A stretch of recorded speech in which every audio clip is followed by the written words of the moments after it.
인사하겠습니다. 잘 오셨습니다. 성령 충만하시고 승리하십시오. 네.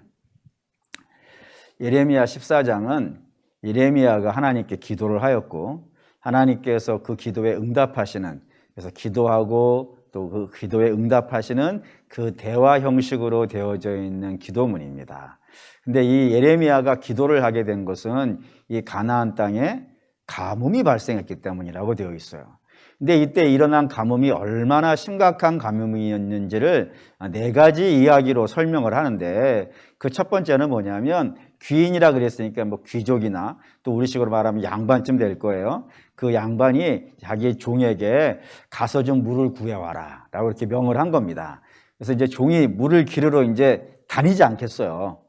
그냥 여기만 간 게 아니라 주인이 물을 기르러 오라 그랬으니까 무슨 일이 있어도 구해와야 되지 않겠어요. 그래서 온 천지를 돌아다닌 거예요. 온 천지를 돌아다녔는데도 불구하고 물을 구하지 못했다 이겁니다. 그래서 그가 얼마나 낙심되었는지 머리를 가리고 왔다라고 되어 있는데, 이게 머리를 가리고 왔다라고 하는 것이 우리식으로 말하면은 그냥 너무 절망했다 이겁니다. 그냥 머리를 싸매고 이렇게 고민하면서 왔다라는 것을 유대인들은 머리를 가리고 왔다라는 게 완전한 절망, 희망이 조금도 없는 절망에 빠진 상태로 돌아왔다. 그 정도로 땅이 말라있더라라는 것이고, 또 하나는 밭 가는 자라 그랬으니까 일반 평범한 백성들이겠죠. 그 평범한 백성들은 그날 자기의 농토를 갈아야 살 수가 있는 거예요. 근데 농토를 가르려면은 그 땅에 뭐가 있어야겠어요? 하나님이 이스라엘에게 복을 주실 때 항상 성경은 이렇게 표현해요. 늦은 비와 이른 비를 주신다고. 그러니까 여름에는 우리가 흔히 말하는 4월에서부터 10월까지는 이스라엘에 비가 한 방울도 안 옵니다. 한 방울도 안 오니까 땅이 다 어떻게 되냐면 다 말라 비틀어져요. 말라 비틀어진 땅은 이렇게 갈아서 갈아지는 게 아니잖아요. 돌처럼 되어 있으니까. 그래서 이 가을쯤 되어지면 초막절 지날 때쯤 지나고 나서부터 이제 비가 오기 시작한단 말입니다. 그게 이제 늦은 비고, 그 다음에 3월쯤 돼가지고 마지막으로 오는 비가 있는데 그게 이른 비란 말이에요. 그런 비들이 와가지고 땅이 물을 흡수한 다음에 그런 다음에야 땅을 갈 수 있는 것 아니겠어요. 근데 이 비가 워낙 안 오니까 이 농부가 땅을 갈 수가 없는 거예요. 땅을 갈 수 없다는 건 그 땅에다가 씨를 못 뿌린다는 것이고, 씨를 못 뿌리면 내년 봄에는 어떻게 되겠어요? 다 굶어 죽는 거지. 뿌려도 봄에 곡식을 거둘 때까지는 어느 나라든지 보릿고개라는 게 있단 말이에요. 근데 보릿고개를 그래도 건너갈 수 있는 것은 요 고개만 넘어가면 뭐가 있으니까 추수가 된다 이거예요. 그 희망이 있기 때문에 그 보릿고개를 건너가는데, 이 보릿고개를 지나가도 아무것도 거둘 수 없는 상태가 되어진다 그러면요, 완전히 절망하겠죠. 그래서 또 머리를 휘어잡고 고민에 빠져있는 그런 이야기로 등장하고, 세 번째는 2마리 짐승이 나오는데 하나는 암사슴이 등장하고 또 하나는 들나귀가 나와요. 근데 이 암사슴을 등장시킨 이유가, 그래서 좀 알아봤죠. 왜 여기다 암사슴을 등장시켰을까라고 좀 알아봤더니, 이스라엘 사람들이 생각할 때 암사슴이라는 동물은 어떤 동물이냐면 모성애가 가장 강한 짐승이래요. 그러니까 자기 새끼를 너무너무 목숨처럼 아끼는 그런 짐승이 이제 이스라엘 사람들에게는 암사슴이라는 거예요. 근데 이 기근이 너무 심해서 자기 먹고 살기도 힘들어지니까 자기가 낳은 새끼를 어떻게 했다고요? 버려버리더라 이거예요. 얼마나 고통스러우면 자기 새끼를 버리겠어요. 뿐만 아니라 들나귀라는 짐승은 또 어떤 짐승인지 알아봤더니, 이스라엘 사람들이 생각할 때 이 들나귀는 음식이 좀 없어도 또는 물이 좀 없어도 좀 견뎌낼 수 있을 만큼 강력한 체력을 가지고 있는 그런 짐승이 이 들나귀라고 돼 있더라고요. 그런데 이 들나귀마저도 헉헉거릴 정도로, 도저히 살 수 없어가지고 막 죽어나갈 정도로 이스라엘 땅에 기근이 너무 심해져 있다라고 설명을 하는 겁니다. 그럼 이제 우리는 이런 생각이 들어요. 어떤 생각이 드냐면, 원래 이스라엘 사람들이 살고 있는 이 가나안 땅이 이렇게 기근이 심한 땅이었냐 이거예요. 이번에는 특별히 심한 것이고, 그 이전에도 이렇게 기근이 종종종 일어나는 땅이었냐 이거예요. 그렇지 않죠? 이스라엘 땅은, 가나안 땅은 이 기근이 있는 땅이 아니라 어떤 땅인 거예요? 젖과 꿀이 흐르는 땅이에요. 하나님께서 이스라엘에게 복을 주시기 위해서 데려온 땅이란 말이에요. 남의 나라 종살이하고 있던 백성들을 끄집어내서 광야를 지나게 해가지고 이 가나안 젖과 꿀이 흐르는 땅을 내가 너희에게 준다라고 해가지고 데려온 땅이란 말입니다. 근데 그런 땅에서 이들이 이렇게 심각한 기근을 만났다고 합니다. 왜 그럴까요? 라는 것이 이제 우리가 생각해 봐야 되는 거야 된단 말입니다. 이게 7절이에요. 7절 읽겠습니다. 여호와여 우리의 죄악이 우리에게 대하여 증언할지라도 주는 주의 이름을 위하여 일하소서. 우리의 타락함이 많이니이다. 우리가 주께 범죄하였나이다. 여기 이제 이스라엘 상태를 세 단어로 설명을 했어요. 그 세 단어가 첫 번째는 죄악, 두 번째는 타락, 세 번째는요 범죄. 글자가 좀 다르지만 느낌은 어때요? 똑같은 단어예요. 그러니까 이스라엘 상태가 어떻다는 거예요. 이 세 번 반복했다는 거에 굉장히 중요한 거예요. 여러분의 누차 말씀드리지만 성경이 뭔가를 강조할 때는요 2번 반복한다 그랬어요. 근데 진짜로 강조할 때는요 3번을 해요. 예를 들면 하나님은 거룩하세요? 안 거룩하세요? 얼마나 거룩하세요? 거룩하고 거룩하시다고 3번을 부른단 말이에요. 그러니까 하나님이 이 세상에 있는 모든 것보다 최고로 거룩하다라고 했을 때 성경은 3번을 쓰는 거예요. 3번을. 그러면 이스라엘이 범죄했고 타락했고 죄악에 빠졌다면 어떤 상태인 거예요? 이보다 더 나쁜 상태가 없는 거예요. 이 세상에 가장 타락한 것이 이스라엘 모든 시대를 통틀어가지고 제일 타락한 시대가 바로 이때였다라고 성경이 이야기를 한다 이겁니다. 최고로 타락했다 이거예요. 그런 최고로 타락한 때였기 때문에 예레미야가 이렇게 기도하는 거예요. 하나님, 우리는 우리의 자격과 우리의 실력과 우리의 능력으로는 도저히 구원받을 만한 상황이 아닙니다. 지금 너무 깊이 타락했으니까. 그러니 우리를 보시고 구원하지 마시고 당신의 이름 때문에 구원해 주십시오라는 거예요. 그러니까 하나님의 이름이 구원해 주시는 이름 아닙니까? 한번 생각해 봅시다. 하나님의 이름이 구원해 주시는 이름이라는 걸 대체로 성경은 이런 식으로 설명해요. 하나님은 은혜로우신 하나님, 하나님은 자비로우신 하나님, 하나님은 긍휼이 많으신 하나님, 하나님은 또 사랑이 많으신 하나님, 하나님은 용서하신 하나님. 이런 게 다 그런 뜻이거든요. 심지어는 이런 표현도 있어요. 성경에는 하나님은 이스라엘이 하나님을 모른다고 해도 하나님은 이스라엘을요 모른다 하지 않으신다 이거예요. 그게 하나님의 이름들이고 하나님의 속성들이에요. 그런 하나님의 놀라운 은혜를 따라서 우리를 좀 구원해 주십시오 라고 하는 거예요. 그런데 왜 하나님 우리를 안 구원해 주시냐 이거예요. 지금 더 보시죠. 8절에서 9절. 이게 재미있는 표현이 등장했어요. 8절에서 9절 읽겠습니다. 이스라엘의 소망이시요 고난당한 때의 구원자시며 어찌하여 이 땅에서 거류하는 자같이 오늘 밤을 하룻밤을 유숙하는 나그네와 같이 하시나이까.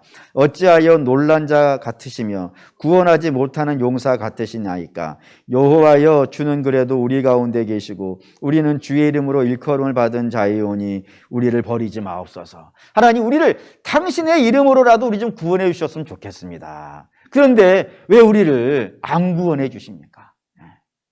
우리를 마치 처음 보는 사람처럼 대하십니까? 왜 우리 집에 왔다가 내일이면 떠날 것 같이 그냥 잠깐 지나가는데, 여기는 내가 사는 땅이 아니고 내가 잠깐 지나가는 거야. 지나가는 거니까 이들이 망하든 말든 무슨 상관이야? 이런 식으로 우리를 대하십니까? 왜 하나님 우리를 대하시는데 우리를 마치 구원하지 못하는 무능력한 자처럼, 하나님 당신 자체가 무능력한 자처럼 우리에게 아무것도 행하지 않으십니까? 라고 하면서 지금 탄식을 하고 있는 거예요. 하나님 좀 제발 좀 우리 좀 구원해 주십시오 라고 그렇게 하는데 하나님께서의 답이 너무나도 무서웠어요. 10절 읽겠습니다. 여호와께서 이 백성에 대하여 이같이 말씀하시되 그들이 어그러진 길을 사랑하며 그들의 발을 멈추지 아니하므로 여호와께서 그들을 받지 아니하시고 이제 그들의 죄를 기억하시고 그 죄를 벌하시리라 하고, 하나님께서 예레미야가 막 도와달라고 강구하는데 하나님이 이런지 아예 잘라버리시는 거예요. 안 해! 라고요. 그러면서 아주 재미있는 표현이 등장했어요. 이 이스라엘 지금 이 백성이라고 부르는 거예요. 여러분 이제 앞으로 성경에서 이 백성이라고 불리면은 느낌을 이제 가지셔야 돼. 어떤 느낌이냐면 봅시다. 하나님께서 이스라엘을 부르실 때 가장 많으시니 부르시는 방법이 두 가지가 있어요. 이스라엘을 부르실 때. 첫 번째는 뭐라고 부르겠습니까? 지금 얘기했어요. 이스라엘. 이스라엘이라 부르지 뭐라 그랬어요? 이스라엘. 이렇게 부르시는 때가 있고 또 하나는 야고바 이렇게 부를 때가 있어요. 이 두 가지가 달라요. 느낌이. 우리는 뭐 별 느낌이 없지. 우리는 그냥 이스라엘, 야곱 뭐 그게 그거지. 똑같은 사람이니까. 이런데 성경을 읽다 보면은 하나님이 이스라엘을 이스라엘 이렇게 부를 때 하고 이스라엘을 야고바라고 부를 때고 달라 이 느낌이. 어떻게 다르냐면 이스라엘은 하나님과 씨름하였다는 뜻이잖아요. 하나님과 씨름하여 이겼다. 그러니까 여러분들 보면 이제 집에서 한번 연습을 해보세요. 이것도 여러분 다 해보셨을 거야. 집에서 나를 이기는 사람이 있어요. 누가 이깁니까? 물론 부인이 이겨. 근데 부인 얘기하는 게 아니야. 그건 진짜로, 그거는 부인은 진짜로 나를 이겨. 나를 이길 수 없어. 나를 이길 수 없는데 이기는 사람이 있어요. 그게 누구예요? 자식이야. 자식이 우리 흔히 그러잖아요. 자식 이기는 부모가 없다고. 자식을 이길 수가 없어. 왜요? 너무 사랑하니까. 너무 사랑해서 지는 거란 말이에요. 그래서 하나님이 이스라엘을 이스라엘이라고 부를 때는 넌 내 자식이야. 너무 사랑하는 내 자식이야. 이뻐, 너무 이뻐 라고 부를 때 이스라엘이에요. 반면에 야고바는요. 이 이름 쓰지 말라 그런 거 아니겠어요. 못난 짓만 하고 있으니까. 그래서 이 이름 쓰지 말고 이 이름 쓰라고 바꿔주신 거란 말이에요. 그러니까 이 이름으로 부를 때는 못났을 때예요. 그러니까 잘났을 때, 못났을 때, 사랑스러울 때, 패지고 싶을 때 이렇게 부르는 거예요. 근데 느낌이 그런 어떤 식으로 부르든지 간에 여기는 애정이 있는 거예요. 애정이. 이름을 부르잖아요. 이름을 부르는 거예요. 제가 여러분에게 뭐 마음이 어떻든지 간에 여러분의 이름을 무슨 집사님 이렇게 부르면 애정이에요, 애정. 제가 그렇게 부르면은 우리 목사님이 일단 무조건 날 좋아한다 이렇게 생각하시란 말이에요. 이름을 부르는 건 애정이에요. 근데 이 백성은요. 그 글자에서 애정이 느껴지시나요? 하나도 느껴지지 않죠. 마치 이런 거예요. 재판장이 뭔가 판결을 내리려고 그런 거예요. 근데 재판장이 피고한테 판결을 내리는데 거기에 무슨 애정이 들어가겠습니까? 거기에 뭐 사랑스러움이 있겠습니까? 아무것도 없는 게 분노도 없어. 그냥 판결을 내리기 위해서 무감각하게 부르는 게 이 백성이에요. 그러니까 얼마나 하나님이 지금 이스라엘에 대해서 화가 나셨는지 느낌이 오셔야 돼. 그러니까 이 백성을 부를 때하고 이게 다른 거예요. 그러니까 그 정도로 이 백성 마치 남 부르듯이 그렇게 부르고 있는 겁니다. 왜 이렇게 남 부르듯이 부르고 있냐면 두 가지 때문이라는 겁니다. 거기에 첫 번째가 뭐냐면 어그러진 길을 사랑하였다라고 되어져 있어요. 이 말을 좀 이해해 봅시다. 어그러진 길은 잘못된 길이죠. 잘못된 길을 갔다 이거예요, 이스라엘이. 근데 잘못된 길을 간 것도 문제인데 더 심각한 문제가 있어요. 뭐가 더 심각할까요? 잘못된 길을 억지로 간 것이 아닌 거예요. 어떻게 해서 갔다고요? 그 길을 사랑했대. 사랑하면 안 되는 건데. 잘못된 길은 사랑하는 게 아니라 이겁니다. 근데 그 잘못된 길을 너무너무 사랑해서 가버렸다 이거예요. 그럼 그 잘못된 길이 뭘까요? 22절에 잘못된 길이 등장합니다. 22절 읽겠습니다. 이방인의 우상 가운데 능히 비를 내리게 할 자가 있겠느냐? 하늘이 능히 소나 비를 내릴 수 있으리냐? 우리 하나님 여호와여, 그리하는 자는 주가 아니시나이까? 그러므로 우리가 주를 앙망하옵는 것은 주께서 이 모든 것을 만드셨음이니이다. 여기 이제 예레미야의 신앙 고백이에요. 예레미야가 어떻게 신앙 고백하냐면 이 세상에서 하늘의 비를 내려줄 자는요, 하나님밖에 없고 우리에게 소나기를 내려주시는 분도 하나님밖에 없다고요. 왜요? 그 이유가 이 모든 것들은 누가 지었다고요? 하나님이 지으셨다 이거예요. 하나님이 지으셨으니까 우리에게 비를 내려주실 수 있는 분도, 이 가뭄을 끝낼 수 있는 분도 하나님뿐이라 이겁니다. 이게 예레미야가 가는 신앙이에요. 근데 이스라엘은 범죄했다 그랬으니까 이스라엘은 이거에 반대가 되는 거예요. 그러니까 이스라엘은 누가 자기에게 비를 준다고요? 하나님이 아닌 거예요. 어그러진 것. 그게 뭐겠습니까? 열방의 신들인 거예요. 그러니까 이거 열방의 신들이, 믿음의 사람은 이 모든, 내가 받는 모든 복은 다 하나님이 준다라고 믿는단 말이에요. 근데 지금 이스라엘 상태는 내게 복을 주는 자가 하나님이 아니라 이 열방의 신들이 주는 거예요. 그래서 열방의 신들의 가장 대표적인 신이 바로 바알과 아세라인 거예요. 그 풍요, 우리는 뭐 성경이니까 성경에는 바알과 아세라 이렇게 써 있지만 우리는 그냥 이렇게 생각합시다. 세상의 풍요가, 그게 나를 복되게 해준다고. 돈이 나를 복되게 해주고, 출세가 내게 복을 주고, 이 땅에 있는 영광이 내게 복을 준다고. 그렇게 생각해가지고 이스라엘은, 열방은 다 그렇게 살잖아요. 열방은 그들의 살아가는 목적이 딱 하나밖에 없어요. 그게 뭐냐면 행복하기 위해서요. 자기가 행복하기 위해서는 무엇도 하는 거예요. 그게 열방이 살아가는 방식이에요. 그러니까 당시 이스라엘도 그런 거예요. 열방들은 다 그래서 뭔가를 자꾸 가지려고 해가지고 전쟁도 하는 거예요. 다른 사람 거 빼앗아야 되니까. 무슨 짓도 해가면서 자기를 채우려고 하는 그런 삶을 이스라엘이 너무너무 좋은 거예요, 그게. 우리도 저렇게 살아봤으면, 우리도 저렇게 많이 갖고 살아봤으면, 그런 소망을 갖고 부지런히, 그것도 억지로 끌려가는 것이 아니라 그 길을 너무너무 사랑해서 그 길로 갔다 이거예요. 그게 어겨워진 길을 사랑했다는 것이고, 두 번째는 거기에 그들의 발을 멈추지 아니했다는 말이 굉장히 중요해요. 이게 뭐냐면 이스라엘이 이렇게 자기의 영광을 위해서 하나님의 뜻을 따라 살아야 되는 제사장 나라인데도 불구하고 하나님을 싹 넘겨버리고 자기의 주머니를 채우는 그런 삶을 살아가는 것을 어제 오늘 얘기가 아니라 이겁니다. 그러니까 발을 멈춰야 된다는 거, 지금 가고 있다는 것 아니겠어요? 계속 가고 있다 이거예요. 그 계속 가고 있는 발걸음을 멈추지 않고 있더라는 겁니다. 이게 참으로 골치 아프다 이거예요. 그 발을 멈춰야 되는데, 그 발을 멈춰야 되는데도 불구하고 멈추지 아니하고 계속 끊임없이 그 길을 따라가고 있는 것이 이스라엘이라 이겁니다. 그래서 하나님께서 이제 안 된다 이거. 11절 12절 읽겠습니다. 여호와께서 또 내게 이르시되 너는 이 백성을 위하여 복을 구하지 말라.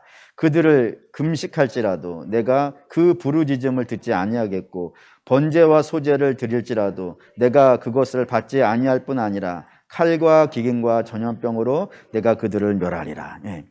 너 이스라엘을 위해서 복을 구하지 마. 아무것도 구하지 마. 그들이 내게 와서 뭐를, 하나님 이거 받으십시오라고 뭐 근사한 걸 내놔도 나 거기 안 받을 거야. 나는 관심 없어.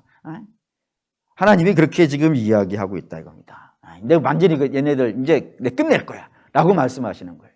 왜 그러냐면 하나님은 중요한 속성이 두 가지가 있습니다. 이건 너무너무 중요한 속성 두 가지가 있어요. 하나는 사랑의 하나님입니다.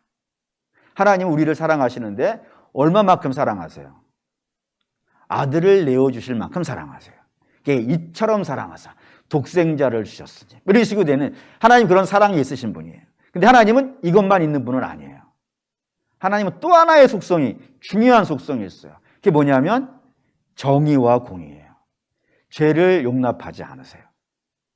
이 두 가지 속성이 있어요. 이걸 가장 완벽하게 균형을 갖고 계시는 분이 우리 하나님이라고 되어 있다 이겁니다. 근데 이스라엘이 지금까지 못난 짓을 계속 해온 거예요. 그 못난 짓을 계속 해오는데도 불구하고 하나님이 저들을 멸망시키지 않았다 이겁니다. 뭐 때문에? 사랑의 하나님이 작동하고 있는 거예요. 그런데 이 사랑의 하나님만 계속 작동하고 정의의 하나님, 공의의 하나님이 작동하는 것을 포기하신다면 그건 하나님의 하나님 되심을 포기하는 거예요. 하나님은 이거 두 가지가 동시에 있어야 된단 말이에요. 사랑도 있고 정의도 있고, 아들을 내어주시는 것과 십자가를 세우는 것, 이 동일하게 가지고 계신 분이라 이겁니다. 둘 중에 하나만 포기해도 하나님은 하나님을 되시는 것을 포기하는 거예요. 근데 지금까지는 하나님께서 계속해서 사랑의 하나님의 역할을 해온 거란 말입니다. 그랬더니 이 백성이 그 사랑을 받고 돌아와야 될 텐데 돌아오지는 않고 더 악한 짓만 골라서 하고 있는 거예요. 그런데도 계속해서 하나님이 이 용서만 하시고 심판을 하지 아니하시면 하나님은 당신이 가지고 있는 정의를 포기하는 게 되는 거란 말이에요. 그걸 포기하면 하나님이 하나님 되신 것을 부인하는 것이 되기 때문에 결국에는 마지막에 가서 하나님 뭐 하시는 거예요? 심판을 하신다 이거예요. 그리고 그 심판하는 것이 지금이고, 이 지금 심판하기로 결정을 했으니까 이들이 내게 와가지고 어떠한 뇌물을 갖다 바친다 하더라도 내가 그걸 받지 아니하겠다. 하나님께서 이렇게 결정을 하셨다 이겁니다. 세죠? 세요. 셉니다. 그러자 예레미야가 변명을 시작하기 생각했어요. 저들이 왜 이렇게 깊은 범죄함에 빠졌는지 그 변명을 하게 되는데, 이 변명이 저는 개인적으로 굉장히 아팠어요. 13절 읽겠습니다. 이에 내가 말하되 슬프도소이다. 주 여호와여 보시옵소서. 선지자들이 그들에게 이르기를 너희가 칼을 보지 아니하겠고 기근은 너희에게 이르지 아니할 것이라. 내가 이곳에서 너희에게 확실한 평강을 주리라 하나이다. 예레미야가 핑계를 대는데 이스라엘 백성이 죄를 짓고 돌아오지 않고 회개하지 않고 계속 저렇게 뻗팅기는 이유를 뭐 때문이라고 그러는 거예요. 저들에게 거짓 선지자들이 있더라 이겁니다. 거짓 선지자들이 있어가지고 저들에게 죄를 이야기하지 않는 거예요. 그리고 그렇게 살면 안 된다고, 그럼 하나님이 싫어하신다고 그 얘기를 그 선지자들이 해줘야 되는데 이들이 그 이야기를 안 한다 이거예요. 안 할 뿐만 아니라 잘못하고 있음에도 불구하고 뭐를 선포해주고 있다고요? 축복을 선포하고 있다니까요. 복을 선포하고 있고 지금 잘하고 있다라고 얘기하고 그런 식으로 잘못된 메시지를 계속 주고 있으니까 백성들은 원래 착한 사람이에요. 우리도 그렇잖아요. 예? 우리 애가 못된 짓을 하면 누구 때문인 거예요? 그 친구를 잘못 사귄 거야. 이런 마음이 있잖아요. 솔직히 저도 그런데. 응? 그러니까 지금 예레미야도 그렇게 얘기하는 거예요. 하나님, 이 백성은 원래 착해요. 근데 저 잘못된 예언자들 때문에 얘네들이 속아가지고 못된 길을 간 것이니까 쟤네들만 혼내세요. 얘네들은 좀 봐주세요. 이렇게 얘기했단 말이에요. 그래서 하나님께서 내가 저들은 보내지 않았다 이거예요. 분명히 내가 저들을 보내지 않았음에도 불구하고 저들이 가가지고 잘못된 예언을 하고 있으니까 내가 반드시 저들을 심판을 할 거야. 심판하는데 16절도 볼까요? 16절이 중요한데 16절 읽겠습니다. 그들의 예언을 받은 백성은 기근과 칼로 말미암아 예루살렘 거리에 던짐을 당할 것인즉 그들을 장사할 자가 없을 것이요 그들의 아내와 아들과 딸이 그렇게 되리니 이는 내가 그들의 악을 위에 부음이라. 여기 이제 우리가 줄을 그어야 되는 게 그들의 예언을 받은 백성, 이 말이 굉장히 중요한 게 됐습니다. 뭐냐면 이 세상에 거짓 선지자들이 가득 차가지고 하나님이 주신 메시지가 아니라 잘못된 메시지를 전하는 선지자들이 많이 있어요. 많이 있어요. 저들에게 있었어요. 그런데 하나님이 저들이 이렇게 잘못된 메시지를 선포하고 있을 때 하나님이 놀고 있었던 것은요, 아니라 이겁니다. 하나님도 당신의 일을 하셨대요. 그 당신의 일이 하신 게 뭐였어요? 하나님의 예언자를 보냈다 이거예요. 하나님의 예언자를 보내서 예레미야를 말하겠죠. 뭐 그 외에도 다양한 하나님의 예언자들이 있었어요. 그 예언자들을 보내가지고 저들도 하나님의 예언을 전했다 이거예요. 그럼 백성들 앞에는 두 가지 예언이 온 거예요 지금. 그죠? 하나는 거짓 선지자들이 죄가 아니라 죄를 짓고 있음에도 불구하고 하나님의 심판과 하나님의 책망과 회개할 것을 외치는 그런 메시지를 전하지 않고 그냥 축복만 해주는 그런 예언이 있었고, 잘못한 것에 대해서 잘못했다라고 이야기해주는 예언자들이 있었단 말이에요. 두 예언이 왔단 말이에요. 그럼 백성들이 그 두 가지 중에 하나를 선택을 해야 되잖아요. 근데 그때 백성들이 뭘 선택했다고요? 거짓 선지자의 예언을 받았다 이거예요.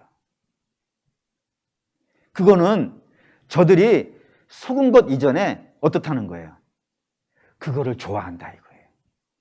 그러니까 하나님이 책망하는 메시지, 하나님이 나무라는 메시지는 별로 듣고 싶지 않고 그냥 자기가 무조건 잘했다, 하나님이 복 준다, 하나님이 너의 평강 준다, 그런 얘기들을 좋아하니까 듣고 싶은 이야기만 들었다 이거예요. 그래서 이렇게 됐다 이거예요. 그러니까 저들이 잘못한 것은 남 핑계 댈 수가 없는 거예요, 지금. 남을 핑계 댈 수 있는 것이 아니라 자기들이 그 메시지를 택해서 그 길을 사랑해서 간 것이니까 내가 저들을 심판하는 것. 잘못된 메시지를 전한 선지자도 내가 마땅히 심판하겠지만 그 메시지를 자기 메시지로 사랑해서 받은 자들도 내가 심판하시겠다라고 얘기한다 이겁니다. 그리고 우리 사랑하는 믿음의 성도 여러분, 성도들이 이 땅에서 잘하셔야 되는 게 있어요. 그런 걸 보면은 성도들은 뭐를 잘해야 되냐면 이게 하나님의 메시지인지 아닌지를 분별하실 수 있어야 돼요. 한번 볼까요? 로마서 12장 2절. 로마서 12장 2절이 굉장히 중요한 절입니다. 로마서 12장 1절하고 12장 2절하고 어느 분은 이게 성경의 결론이다 라고 하시는 분이 있을 정도로 굉장히 중요한 절이에요. 거기에 이제 오늘은 12장 2절만 볼게요. 2절 읽겠습니다. 너희는 이 세대를 본받지 말고 오직 마음을 새롭게 함으로 변화를 받아 하나님의 선하시고 기뻐하시고 온전하신 뜻이 무엇인지 분별하도록 하라라고 했어요. 성도는 분별의 은사가 있어야 돼요. 이 세상에는 너무 많은 메시지들이 있다니까요. 설교뿐이 아니더라도 이 땅에는 정말 많은 메시지들이 와요. 여러분이 이렇게 살아야 됩니다. 이렇게 해야 됩니다. 이게 잘 사는 길이고 이게 복 받는 길이고 이게 건강한 길이고 아주 별의별 메시지들이 뭐 정보 홍수 시대라 그러니까 정말로 많은 메시지들이 여러분들에게 온다 이겁니다. 근데 그 메시지들 중에서 무엇이 하나님의 메시지인지 이거를 분별할 수 있어야 된다. 그렇지 않고 그냥 하나님의 뜻인지 아닌지도 모르는 거를 그런다면은 굉장히 위험하다 이거예요. 물론 하나님이 우리에게 어떤 때는 정말 귀의 캔디같이 달콤한 메시지를 주실 때도 있어요. 그렇지 않습니까? 뭐 여호와는 나의 목자시니 어마어마한 메시지잖아요. 그런 메시지를 주실 때도 있지만 하나님이 때로는 너무나도 가슴 아프고 너무나도 귀에 거슬리고 마음에 상하게 하는 그런 메시지도 하나님 주실 때가 있더라 이겁니다. 근데 이거를 분별할 수 있어야 돼요. 지금 내 귀에 거슬리지만 그럼에도 불구하고 저는 분명히 이 시대를 향한 하나님의 메시지에 틀림이 없어. 나는 그런 분별의 은사가 있어야 되고 물론 또 여러분들 매번 뭐 책망만 할 수 있겠습니까? 또 하나님 여러분 위로하실 때가 있어요. 또 위로할 때는 또 위로한 메시지를 잘 분별할 수 있는 그런 그 영적인 능력들이 좀 있어야 됩니다. 그렇기 때문에 여러분 기도하실 때마다 하나님 제게 이 분별의 은사를 주셔서 말씀도 분별하게 하시고 상황도 분별하게 하시고 그냥 이렇게 누가 헬리콥터 태워준다고 붕 뜨거나 누가 뭐 사탕 발림 준다고 해가지고 확 먹고 넘어가는 그런 신앙이 되지 않게 하시고 하나님의 뜻을 항상 분별할 수 있는 그런 역사가 좀 있게 해주십시오 라는 마음으로 기도하셔야 되고 그런 관점에서 성경도 읽으셔야 돼요. 성경을 이렇게 한 절 딱 갖고 이렇게 외워가지고 그렇게 하는 건 사실 성경 읽는데 좋은 건 아닙니다. 물론 이렇게 암송해 놓고 있는 것이 굉장히 중요해요. 그래서 중요한 때 이게 말씀이 탁 떠오르면서 이게 하는데 이게 중요하긴 해. 근데도 불구하고 성경은 좀 전체를 읽어두시는 것이 좋겠고 이왕이면 통독을 하셨으면 좋겠고 통독을 하실 때 많이 읽는 건 중요하지 않습니다. 뭐 안 중요하다가 또 이상하네. 중요해요 그것도. 근데 더 중요한 건요 정독을 하는 겁니다. 깊이 묵상하면서 단어 한 절 한 절 이렇게 잘 묵상하면서 곱씹으면서 그렇게 읽는 것이 우리의 신앙에 아주 유익하니까 그런 식으로 매 순간 하나님 말씀을 좀 분별하시길 바라요. 근데 이제 하나님께서 내가 이제 이들을 심판할 거야. 이건 저들의 택한 길이야. 저들의 자초한 길이야. 내가 반드시 심판할 거야. 라고 하시면서 하신 말씀이 또 굉장히 또 중요한 게 있어요. 17절. 14장 17절 읽겠습니다.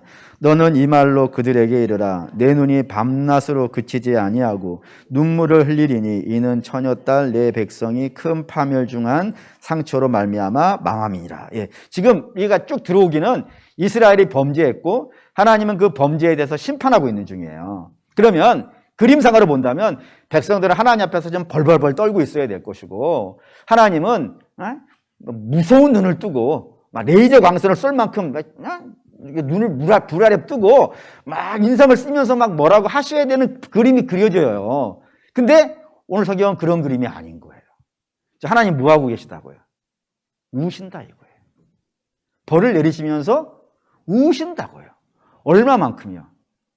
밤낮으로 그치지 않고 우신다고요. 왜요? 당신의 백성이 심판을 받고 있는데 그 모습이 하나님 마음이 찢어지는 거예요. 이런 걸 보면서 여러분 아셔야 되는 것은 하나님은, 우리가 믿고 있는 하나님은 단순한 신이 아닌 거예요. 그냥.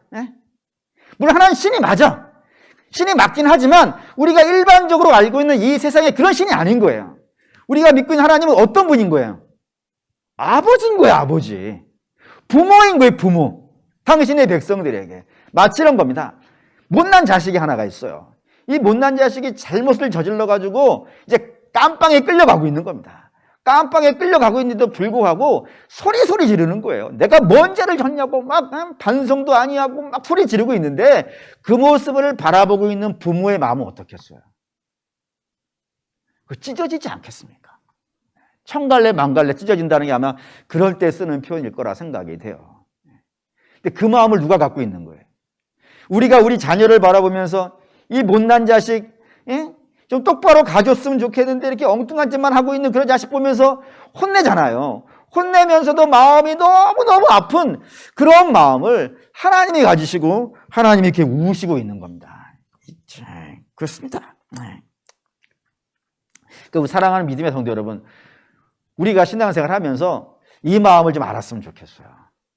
하나님이 내가 못난 짓을 하면은 내가 아픈 것보다 더 하나님이 아파하시는구나. 잘 이해하시는 방법은 여러분이 부모의 마음을 생각하시면 될 것 같아요. 내 자녀가 세상 사람들에게 손가락질 받으면 걔도 마음이 아프겠지. 근데 걔가 마음이 아픈 것보다는 부모의 마음이 더 아프듯이 내가 이 세상에서 못난 짓을 하면은 내가 마음 아픈 것보다 하나님이 더 마음이 아프시겠구나 라는 마음을 여러분들이 알으셨으면 좋겠어요. 그러면은 못난 짓을 안 하겠죠. 자녀도 그렇지 않습니까? 부모의 마음을 알면은 그때 크잖아요. 자녀가 부모의 마음을, 나로 인하여서 내 부모님이 아파하고 내 부모님이 슬퍼하는 그 마음을 알게 되어지면 자녀가 그때서야 푹 크지 않습니까? 그것처럼 신앙도 그래요. 신앙도 우리 하나님의 마음을 알게 되어지면 말할 수 없이 큰 신앙의 기쁨과 즐거움이 있습니다. 그런 마음을 가지실 필요가 있어요. 그래서 하나님이, 예레미야가 본 거예요. 하나님이 지금 이스라엘을 혼내시고 있는데도 불구하고 막 짜증내고 계시는 분이 아니라 막 불같이 화내시는 분이 아니라 눈물을 흘리시고 계시구나 라는 걸 보면서 매우 위험한 기도를 합니다. 진짜로 위험한 기도를 시작했어요. 이게 19절부터입니다. 19절부터 22절인데 21절까지만, 22절을 읽었으니까 21절까지만 읽어볼게요. 주께서 유다를 온전히 버리시니까 주의 심령이 시온을 싫어하시나이까? 어찌하여 우리를 치시고 치료하지 아니하시나이까? 우리가 평강을 바라도 좋은 것이 없고 치료받기를 기다리나 두려움만 보나이다. 여호와여, 우리의 악과 우리 조상의 죄악을 인정하나이다. 우리가 주께 범죄하였나이다. 주의 이름을 위하여 우리를 미워하지 마소서. 주의 영광의 보좌를 욕되게 마옵소서. 주께서 우리와 세우신 언약을 기억하시고 패하지 마옵소서. 위험한 기도를 시작했어요. 뭐를 보면 이 기도가 위험하다는 걸 아냐면 두 가지 때문에 그렇습니다. 첫 번째는 뭐냐면 하나님께서 좀 전에도 이렇게 얘기하셨어요. 좀 전에도 너 예레미야, 너 이 백성을 위해서 나에게 뭐 하지 말라고요? 기도하지 말라 그랬어요. 근데 이게 예레미야 지금까지 14장 읽었는데 이 앞에 3번 있었어요. 3번. 이 백성을 위해서 기도하지 말라는 말씀을 3번을 하셨어요. 다시 2번은 강조라 그랬어요. 3번은 뭐라고요? 센 강조라 그랬어요. 그러니까 하나님이 3번에 걸쳐서 너는 이 백성을 위해서 기도하지 마 라고 말씀하셨단 말이에요. 근데 지금 예레미야는 그 말씀을 듣는 거예요? 안 듣는 거예요? 안 듣는 거예요. 그러니까 예레미야가 순종하지 않는 자리가 여기예요. 하나님이 100번을 하지 말라 그래도 예레미야는요 계속 할 거예요. 다른 건 내가 하나님 말씀을 다 순종하겠지만 내가 죽어도 순종 못하는 게 있다 이거예요. 그게 뭐라고요? 이 백성을 위해서 기도하는 건 내가 하나님이 하지 말라 그래도 난 죽으라고 할 겁니다 하는 거예요. 위험하죠. 목숨 거는 거예요 지금. 이 백성을 위해서 중보 기도하는 거에 목숨을 걸고 있는 거예요. 근데 이게 하나님의 백성이 가지고 있는 중요한 특징입니다. 모세도 그래요. 모세도 하나님 이 백성을 버리실 바에는 나도 버리십시오. 나를 안 버리실 양이면 이 백성도 버리지 마십시오. 그거 언제 기도한 거예요? 금송아지 만들어서 몰살시키려고 그럴 때 하나님께서 몰살시키려고 다 죽여버리고 너 하나로 새 백성 만들 거야 라고 할 때 하나님 그러지 마십시오.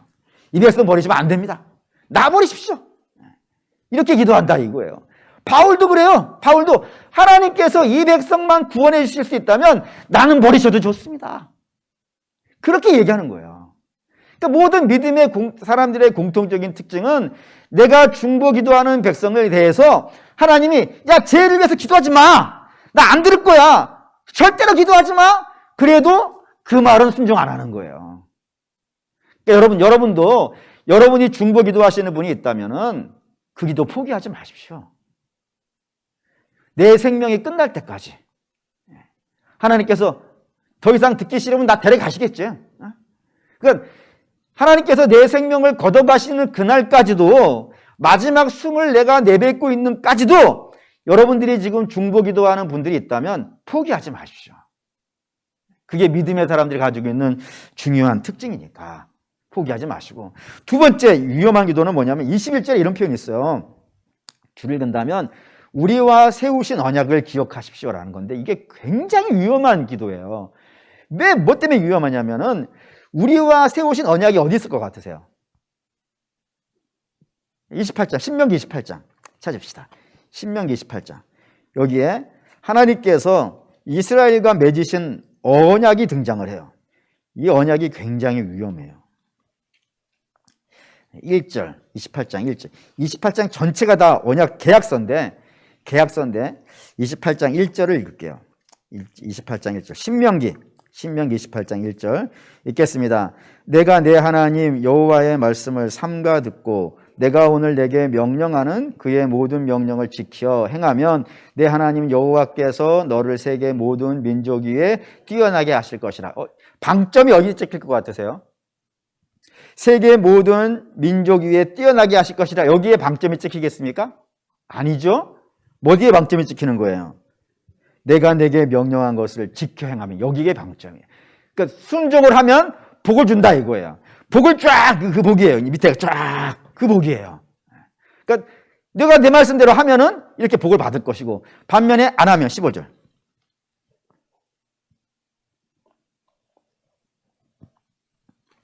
15절 읽겠습니다. 내가 만일 내 하나님 여호와의 말씀을 순종하지 아니하여 내가 오늘 내게 명령하는 그의 모든 명령과 규례를 지켜 행하지 아니하면 이 모든 저주가 내게 임하여 내게 이를 것이라 하면서 그 밑에가 마지막 28절 끝에까지가 전부 저주예요. 그러니까 네가 내 말대로 하면 복을 받고 네가 내 말대로 안 하면 벌을 받는다. 이게 이스라엘과 하나님이 맺으신 언약이라 이겁니다. 예레미야가 이거를 기억해 달라 그러는 거예요. 그럼 여러분 위험하죠? 왜 위험해요? 이거를 하나님께서 이 기준으로 이스라엘을 다스리면 지금 이스라엘은 어떤 상태가 돼 있어야 되는 거예요? 아니, 말씀을 잘 순종을 하면 복을 준다라고 했고 안 들으면 벌을 준다라고 했어요. 근데 지금 이스라엘 상태는 어떤 상태예요? 안 듣는 상태란 말이에요. 그러면 뭐를 받는 거예요? 벌을 받아야 되는 거예요. 근데 지금 하나님 이때까지 벌을 안 내리신 건 뭐예요? 이 언약을 하나님이 안 지키고 계셨던 거예요, 지금. 그렇잖아요.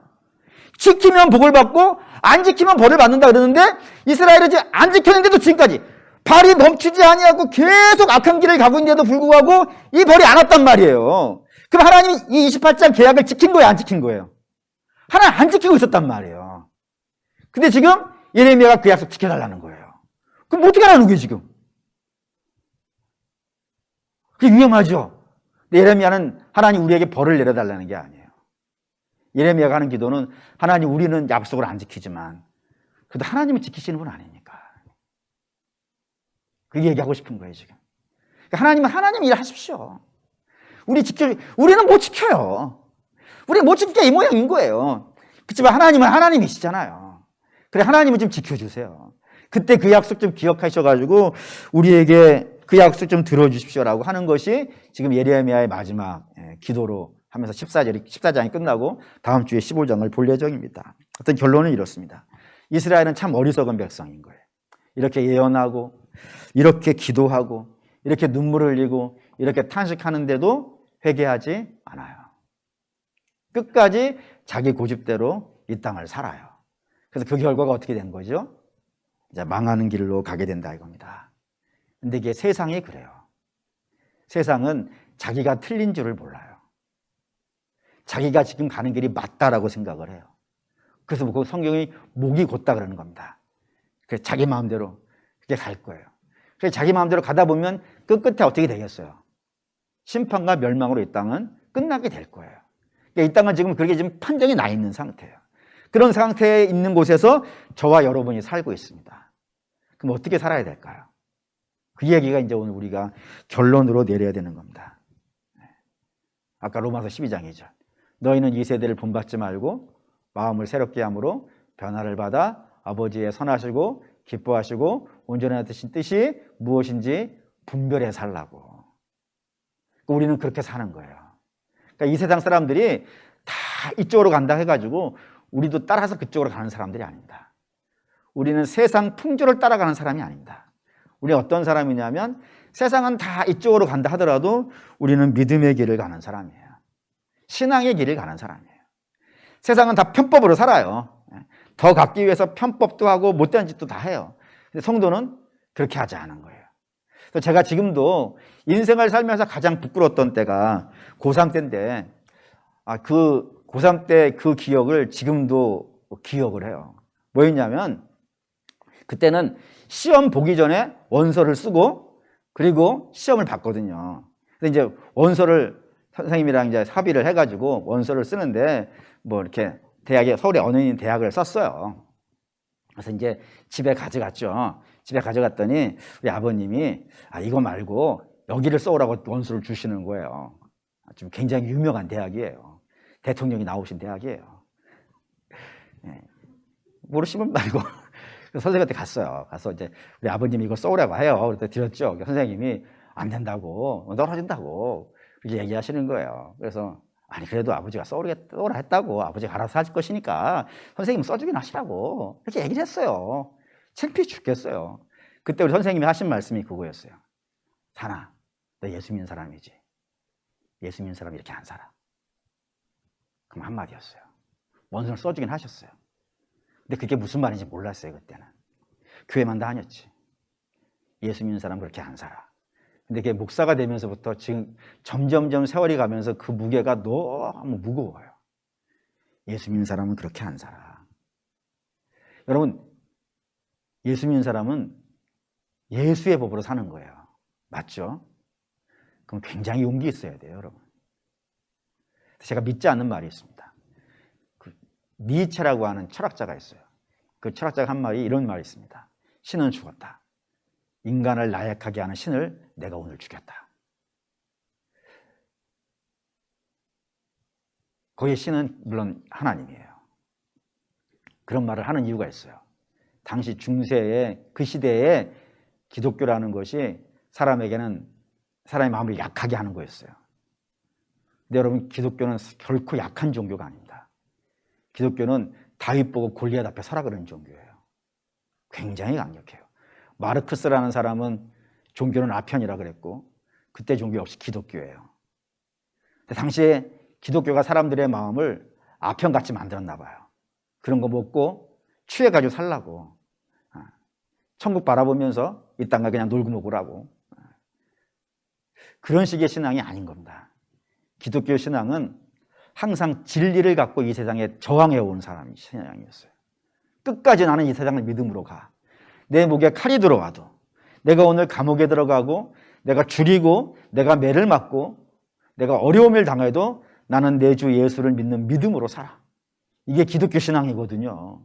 왜죠? 우리만 진리를 가지고 있어요. 우리만 진리를 가지고 있어요. 주께서 말씀하시죠. 내가 곧 길이요 진리고 생명이니 나로 말미암지 않고는 아버지께로 갈 자가 없다고 했어요. 우리만 진리를 가지고 있어요. 근데 그 진리는 아시겠지만 진리는 타협을 안 해요. 세상에 어떤 것과 타협을 하지 않아요. 목숨을 내놓고도 이 길을 가는 거예요. 그런 신앙이 기독교 신앙이니 어떻게 그거를 아편 같은 종교라고 할 수 있겠어요? 그럴 수 없어요. 그러니까 사랑하는 믿음의 성도 여러분, 우리 용기 내셔야 돼. 저와 여러분들은 예수 믿는 사람 아니겠습니까? 그러니까 이 험한 세상에 살아가는데 용기 내셔야 돼. 우리를 하나님이 도우실 거예요. 그렇기 때문에 세상에 적당하게 타협해가는 게 아닙니다. 우리는 끝까지 저항하시고, 설사 좀 손해보시더라도 믿음으로 하시고, 아니 저는 당장의 손해가 손해가 아니라고 생각을 해요. 당장 손해볼 수 있겠지만 우리 하나님이 더 좋은 걸로 채워주실 거예요. 염려하지 마시고 걱정하지 마시고 끝까지 오직 예수를 믿는 믿음으로 이 땅을 살아가시는 저와 여러분 되시기를 주의 이름으로 축원합니다. 아멘. 결단하시죠.